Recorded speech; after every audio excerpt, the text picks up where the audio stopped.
کیا super power کا غرور خاک میں مل گیا؟ وہ سعودی عرب اور کویت جو کبھی امریکہ کے اشارے پر بچھ جاتے تھے، آج انہوں نے وائٹ ہاؤس کے منہ پر وہ تماچا مارا ہے جس کی گونج پوری دنیا میں سنائی دے رہی ہے۔ ٹرمپ کا پروجیکٹ فریڈم شروع ہونے سے پہلے ہی دفن ہو گیا۔ ناظرین، تاریخ بدل رہی ہے۔ ڈونلڈ ٹرمپ کو وہ شٹ اپ کال ملی ہے جس کا انہوں نے خواب بھی نہیں سوچا تھا۔ سعودی عرب نے پرنس سلطان ایئر بیس کے دروازے امریکہ کے منہ پر بند کر دیے ہیں اور صاف کہہ دیا ہے کہ اب بہت ہو گیا، ہم اپنی زمین ایران کے خلاف استعمال نہیں ہونے دیں گے۔ آج کے ولاگ میں ہم اس بڑی بغاوت کی اندرونی کہانی بتائیں گے کہ کیسے امریکہ کے اپنے ہی اتحادیوں نے اسے بیچ منجھدار میں چھوڑ دیا ہے اور اب ڈونلڈ ٹرمپ فیس سیونگ کے لیے کس کے پاؤں پکڑ رہے ہیں۔ آپ دیکھ رہے ہیں 92 نیوز ڈیجیٹل اور میں ہوں احمد چودھری۔ ناظرین، جب سے ایران جنگ شروع ہوئی ہے، امریکہ کو اب تک کا سب سے بڑا جھٹکا لگا ہے۔ سعودی عرب نے اور کویت نے امریکہ کو اس لیول پر شٹ اپ کال دی ہے جس کا آپ تصور بھی نہیں کر سکتے۔ سعودی عرب نے امریکہ کو اپنے فوجی اڈے ایران کے خلاف آپریشن جو انہوں نے پروجیکٹ فریڈم شروع کیا تھا اس کے لیے دینے سے انکار کر دیا ہے۔ یہ خبر امریکی میڈیا NBC نے بریک کی ہے اور اس نے بتایا ہے کہ اتنا بڑا جھٹکا لگا ہے کہ پروجیکٹ فریڈم کو 24 گھنٹوں کے اندر ٹرمپ کو بند کرنا پڑا۔ سعودی عرب اور کویت دونوں نے اپنے اڈے دینے سے انکار کر دیا ہے۔ ناظرین، اصل میں ہوا کچھ یوں کہ سعودی عرب کو شدید غصہ تھا، اور وہ غصہ اس لیے تھا کیونکہ امریکہ کی ملٹری نے اپنے جہاز استعمال کرنے تھے حملوں کے لیے، سیویلینز کے لیے اور ایران کے خلاف کارروائیوں کے لیے۔ یہ سب کچھ پرنس سلطان ایئر بیس ریاض سے ہونا تھا۔ سعودی عرب نے صاف کہہ دیا کہ نہ ہم اپنی ایئر سپیس دیں گے، نہ آپ کو یہ استعمال کرنے دیں گے۔ اس کے بعد ٹرمپ اور سعودی ولی عہد کے درمیان براہ راست کال بھی ہوئی، لیکن اس کا بھی کوئی فائدہ نہیں ہوا۔ اب یہ معاملہ اتنے بڑے لیول پر پہنچ چکا ہے کہ سعودی عرب اور کویت دونوں نے واضح انکار کر دیا ہے کہ ہم آپ کو اپنے اڈے استعمال نہیں کرنے دیں گے اور نہ ہی کسی صورت یہ کام ہونے دیں گے۔ یہ اتنا بڑا جھٹکا ہے کہ اگر امریکہ کو یہاں سے سپورٹ نہیں ملتی تو پھر آپ سمجھ لیں کہ سارا کھیل ہی خراب ہو جاتا ہے۔ امریکہ بیک اینڈ پر سفارتکاری بھی کر رہا تھا، لیکن اس کے باوجود یہ ایک بہت بڑا جھٹکا ثابت ہوا ہے، اور یہ جھٹکا ایسے وقت پر لگا ہے جب ٹرمپ کا بیجنگ کا دورہ ہونے والا ہے جو 14 اور 15 مئی کو متوقع ہے۔ آپ یہ سوچیں کہ پہلے یہ دورہ 31 اپریل کو ہونا تھا، پھر ایران جنگ شروع ہو گئی، اس کے بعد یہ وزٹ منسوخ ہوا اور پھر مؤخر ہوا اور پھر کئی نئی صورتحال سامنے آئی۔ اب صورتحال آپ سب کے سامنے ہے۔ ایران پہلے ہی چین کے گڈ بکس میں آ چکا ہے، ان کے وزیر خارجہ چین بھی جا چکے ہیں، وہاں جا کر انہوں نے اپنی ساری بات چیت اور معاملات طے کیے ہیں۔ اس صورتحال کے اندر سب سے بڑا معاملہ یہ ہے کہ چین ایران سے تیل لے رہا ہے۔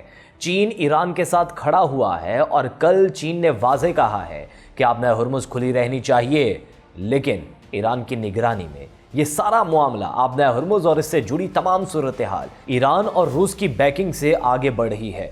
ٹرمپ ہر صورت اس جنگ کو بند کرنا چاہتا ہے۔ وہ چاہتا ہے کہ ایران سے کوئی نہ کوئی ڈیل ہو جائے تاکہ جب وہ شی جن پنگ کے ساتھ بیٹھیں تو اس کے پاس فیس سیونگ کے لیے کچھ موجود ہو۔ لیکن چین اس معاملے کو اتنی آسانی سے چھوڑنے والا نہیں ہے۔ چین اس وقت ایک حیران کن حکمت عملی کے ساتھ سامنے آیا ہے۔ ایک طرف وہ ایران کو سپورٹ کر رہا ہے، دوسری طرف بیکنگ پر کھڑا ہے، اور تیسری طرف امریکہ کے لیے صورتحال مزید مشکل بنا رہا ہے۔ ٹرمپ کے لیے سب سے بڑا جھٹکا یہ ہے کہ خلیجی ممالک کے اندر اسے اس لیول کی مدد نہیں مل رہی جو سمجھ رہا تھا کہ اسے ملے گی۔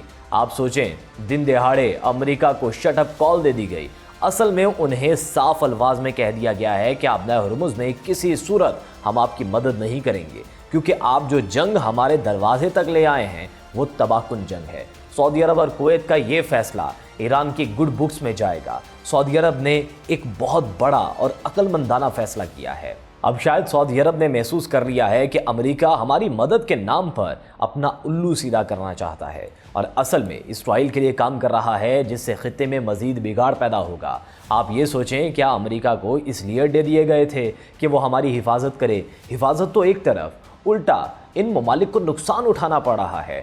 ٹرمپ اس جنگ میں بادشاہوں کی طرح فیصلہ کرتا ہے، جب دل کیا جو فیصلہ کیا نافذ کر دیا، لیکن اب وہ اپنے اتحادی کھوتا جا رہا ہے۔ سعودی عرب نے محسوس کر لیا ہے کہ امریکہ چیمپئن بننے کی کوشش کرے گا تو اس کا سب سے زیادہ نقصان خلیجی ممالک کو ہوگا، اور پوری دنیا یہ سب دیکھ رہی ہے۔ जब यूरोप ने इनकार कर दिया, दूसरे ममालिक ने इनकार कर दिया, कोई मुल्क आबने हुर्मुज़ खुलवाने के लिए तैयार नहीं, तो फिर सऊदी अरब ने भी अपना रास्ता अलग कर लिया। सऊदी अरब ने यमन से भी अपने मामलात काफ़ी हद तक बेहतर किए, ईरान के साथ भी ताल्लुकात बेहतर किए, और अब आप देखें कि कल ईरान के वज़ीर ख़ारजा और फैसल बिन फरहान के दरमियान भी बातचीत हुई है। सऊदी अरब वाज़े कह रहा है कि हम इस जंग में शामिल नहीं होंगे। अमेरिका के अड्डों का जो हशर हुआ उसके बाद उन्होंने कहा कि हम इस जंग में किसी सूरत पार्टिसिपेट नहीं करेंगे। सऊदी अरब समझ चुका है कि अमेरिका इस लड़ाई को इस्राइल के फ़ायदे के लिए इस्तेमाल करना चाहता है, जबकि नुकसान हमारा होगा। सबसे बड़ा मसला ये है कि इस पूरे खेल में अमेरिका के अड्डों को बहुत ज़्यादा नुकसान हुआ है, और अब खलीजी ममालिक को लग रहा है कि उन्हें अपने वजूद को दाव पर नहीं लगाना चाहिए। असल में सऊदी अरब ने यूरोप से सबक सीख लिया है। यूरोपीय ममालिक इस जंग में साइड पर रहे, हालांकि वो अमेरिका के इत्तेहादी हैं, तो सऊदी अरब क्यों फ्रंट लाइन पर आए। दूसरी तरफ ईरान के साथ सऊदी अरब के बैक चैनल ताल्लुकात काफ़ी मजबूत हो चुके हैं। ईरान पहले ही कह चुका है कि हमने सऊदी अरब के किसी सिविलियन इलाके को निशाना नहीं बनाया, बल्कि जब भी हमला किया अमरीकी फौजी अड्डों पर किया। इसीलिए सऊदी अरब का यह कदम बहुत बोल्ड समझा जा रहा है, और लॉन्ग टर्म में इसका फ़ायदा भी सऊदी अरब को हो सकता है। अमेरिका जाहिर है इस बात से खुश नहीं होगा। अमेरिका कभी ये पसंद नहीं करेगा कि उसके इत्तेहादी इस तरह इनकार करें। लेकिन इस वक्त अमेरिका के लिए सूरत हाल काफ़ी परेशान कुन बनती जा रही है। अब सवाल ये है कि अगले मरहले में अमेरिका क्या करेगा। हकीकत यह है कि अमेरिका के पास ज़्यादा रास्ते बाकी नहीं बचे। ट्रंप को अब ये बात अच्छी तरह समझ आ चुकी है कि अगर इस जंग में अमेरिका ने मज़ीद शिद्दत पैदा की तो बाकी इत्तेहादी भी नाराज़ हो जाएंगे। ये मामला सिर्फ यहाँ तक महदूद नहीं रहा, बल्कि अब हर बड़े मौके पर इत्तेहादी अमेरिका से नाराज़ होते जा रहे हैं। अमेरिकी मीडिया का कहना है कि ट्रंप इस वक्त हर मुमकिन कोशिश कर रहा है कि किसी तरह ये जंग ख़त्म हो जाए, लेकिन ईरान इसे फेस सेविंग के लिए कोई रास्ता नहीं दे रहा। सबसे बड़ी डेवलपमेंट ये है कि अमेरिकी मीडिया में अब ये बात सामने आ रही है कि सहाफ़ियों ने डोनाल्ड ट्रंप से सवाल किया कि आप इस जंग के हवाले से जो दावे कर रहे थे उनका 1% भी हकीकत में दुरुस्त साबित नहीं होता। सहाफ़ियों ने कहा कि हम आपकी बात रिपोर्ट करते हैं, लेकिन बाद में सूरत हाल इसके बिल्कुल बरक्स निकलती है, जिससे हमारी क्रेडिबिलिटी भी मुतासिर होती है। दूसरी जानिब इसराइल भी गुस्से में है। इसराइल को शिकायत ये है कि इस पूरी जंग में इसे मुकम्मल तौर पर एतमाद में नहीं लिया गया।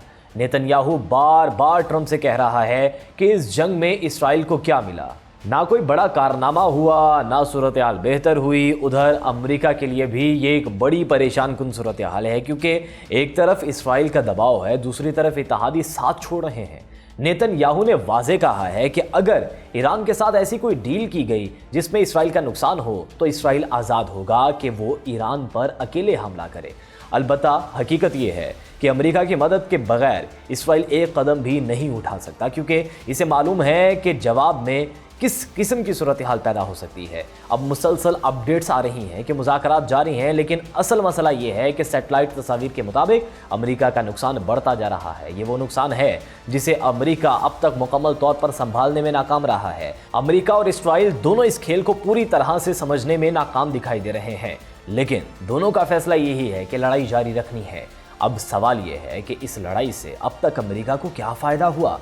अमेरिका की क्रेडिबिलिटी मुतासिर हुई, इत्तेहादी दूर हो गए, और शायद किसी ने कभी सोचा भी ना था कि सऊदी अरब और कुवैत जैसे करीबी इत्तेहादी भी साथ छोड़ जाएंगे। सऊदी अरब का फैसला बिल्कुल दुरुस्त दिखाई देता है, क्योंकि हर मुल्क सबसे पहले अपने मुफाद को देखता है। सऊदी अरब इस वक्त नॉन ऑयल इकॉनमी की तरफ बढ़ रहा है, और दूसरी तरफ तेल की कीमतें शदीद गैर मुस्तहकम हो चुकी हैं। कभी कीमतें ऊपर जाती हैं, कभी नीचे आती हैं। मार्केट मुकम्मल तौर पर गैर मुस्तहकम है, और अमेरिका के अंदर बैठे हुए लोग जानते हैं कि तेल को कब ख़रीदना है, कब बेचना है। वो 23-35 मिनट पहले कॉल्स देते हैं, फिर बाइंग और सेलिंग शुरू होती है, और अरबों डॉलर कमा जाते हैं।